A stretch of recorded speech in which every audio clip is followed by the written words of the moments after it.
여러분 반갑습니다. 우리 오늘은 의무론과 칸트주의에 대해서 한번 알아보려고 해요. 우리 지난 시간까지는 서양 근대의 합리론, 그러니까 인간의 이성과 사유를 중시했던 합리론과 인간의 감각 경험을 중시했던 경험론에 대해서 공부를 했었고, 여러분이 과제로 문제를 풀어서 제출했을 것이라고 생각됩니다. 이러한 서양 근대의 합리론을 계승했던 것이 의무론, 그리고 여러분이 가장 잘 알고 있는 서양 근대의 꽃이라고 불리는 칸트가 계승을 했다라는 점을 기억하면 좋을 것 같습니다. 우선 의무론에 대해서 먼저 알아봅시다. 여러분, 의무라는 게 뭘까? 우리 자주 사용하잖아요. 그것은 너의 의무니까 제할 일을 다해야 해. 그러니까 의무라는 것은 우리가 언제든지 언제 어디서나 마땅히 지켜야 되는 것을 의무다 라고 얘기를 해서 우리는 국민으로서의 의무가 있다 이렇게 표현을 하기도 하죠. 그 내용을 잘 기억하면서 한번 내용을 봅시다. 행위의 옳고 그름, 우리가 지금 계속 배우고 있는 것은 어떠한 행위의 옳고 그름, 선하다 악하다 라는 판단 기준을 무엇으로 정할 것이냐, 어떻게 바라볼 것이냐 하는 거였죠. 의무론의 입장에서 행위의 옳고 그름이라고 하는 것은 우리가 마땅히 지켜야 될 의무에 따라 결정된다라는 입장을 가지고 있습니다. 행위의 옳고 그름은 우리가 그 의무를 지켰을 경우에 그 행위는 옳은 행위구나, 선한 행위구나 라고 얘기를 하는 거고, 의무를 위반했을 경우에는 그 행위는 그르구나, 그 행위는 틀렸구나 라고 얘기를 한다라는 거죠. 이러한 의무론의 특징, 첫 번째는 행위의 결과보다 행위의 동기를 중시한다라는 점입니다. 자, 예를 들어 봅시다.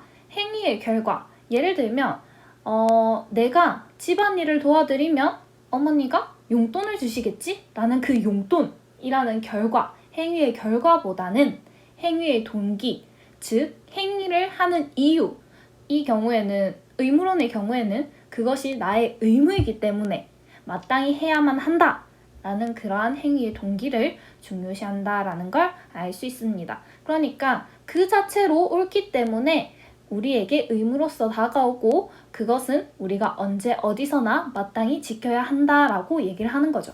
그리고 두 번째, 도덕 법칙은 시대나 지역의 차이를 초월합니다. 언제 어디서나 우리가 마땅히 지켜야 된다라고 했기 때문에 시대나 지역의 차이를 초월한다라는 특징이 나오는 거예요. 그리고 모든 이성적 존재, 그러니까 이성을 가지고 있는 존재는 누굽니까? 우리 인간이겠죠. 이러한 존재에게 보편적이어야 한다라는 겁니다. 이성을 지닌 존재라면 누구나 이해할 수 있고 그렇게 실천할 수 있는 것이 바로 도덕 법칙이다라는 걸 아시면 됩니다. 자, 이러한 의무론의 대표 철학자로는 칸트가 있습니다. 임마누엘 칸트가 있어요.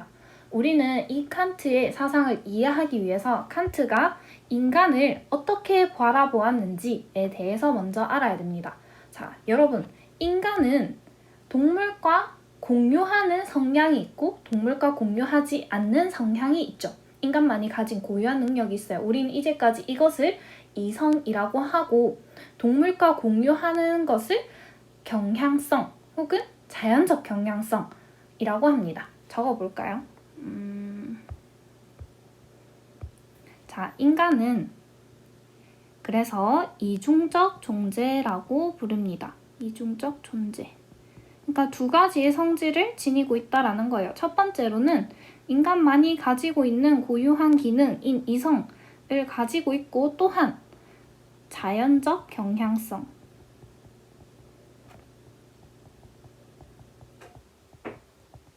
을 지녔기 때문에 우리는 인간을 이중적 존재라고 하고, 칸트도 인간을 이성과 경향성을 함께 지닌 존재라고 파악했습니다.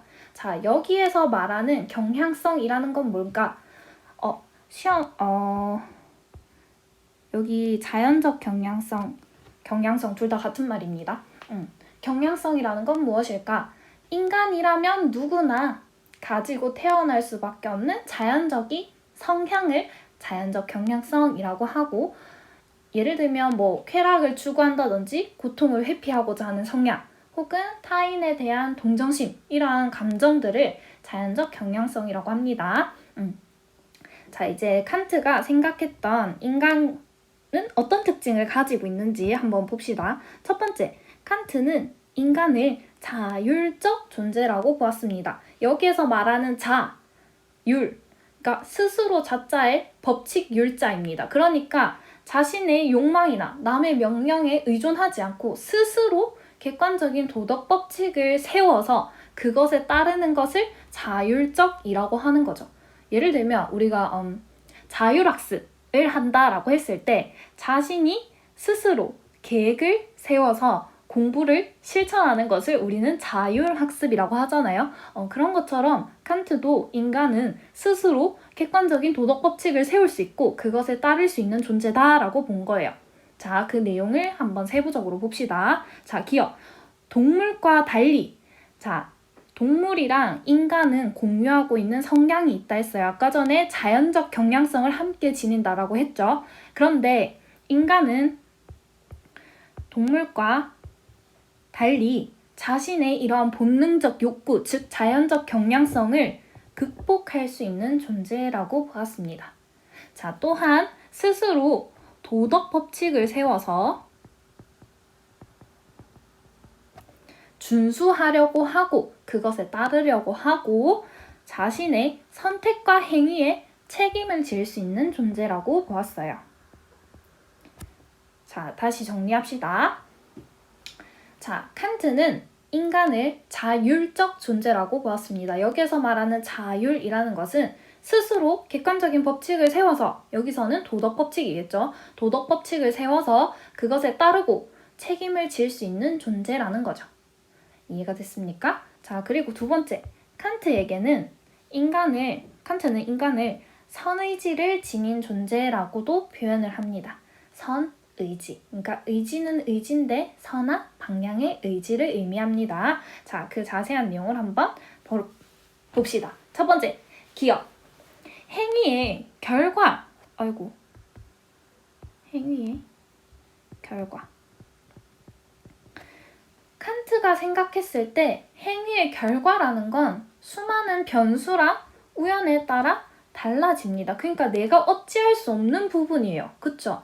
나는 좋은 의도로 행했어도 그것이 가져올 결과는 나에 의해서만 결정되는 것이 아니라 내 주변의 모든 상황들에 의해서 영향을 받게 되죠. 그러니까 내가 어찌할 수 없는 수많은 변수와 우연에 따라 달라집니다. 행위의 결과가. 그렇기 때문에 늘 변하지 않는 그러한 도덕의 근거가 될 수 없다라고 생각을 했어요. 따라서 옳고 그름이란 오직 행위자의 의지로만 결정되어야 한다, 동기로만 결정되어야 한다라고 생각을 했던 거죠. 자, 그것이 옳다는 이유만으로 실천하려는 의지를 선의지라고 교과서에서 얘기를 했을 겁니다. 자, 여러분 여기서 잠깐, 여러분이 칸트 내용을 공부하다 보면 단어를 모르는 경우가 참 많을 겁니다. 그리고 선생님이 이걸 일일이 그 활동지에 다 넣어주기에는 너무 좀 복잡해요. 그러니까 여러분이 따로 포스트잇이든 여기 빈 공간이든 활용해서 모르는 단어들 꼭 정리하시길 바랍니다. 아시겠죠? 다시 돌아와서, 자, 칸트는 인간을 선의지를 지닌 존재라고 봤어요. 자, 의지는 의지인데 선한 의지를 지닌 존재래. 자, 왜 이렇게 보았는가? 첫 번째, 행위의 결과라는 건 내가 어찌할 수 없는 수많은 우연에 따라서 달라지게 됩니다. 그러니까 도덕의 근거로 삼을 수가 없어요. 따라서 옳고 그름이란 오직 행위자의 의지, 내가 선택할 수 있는 오로지 그러니까 변수의 영향을 받지 않을 행위자의 동기, 행위자의 의지로만 결정되어야 한다라고 보고 그것을 선의지라고 표현을 했습니다.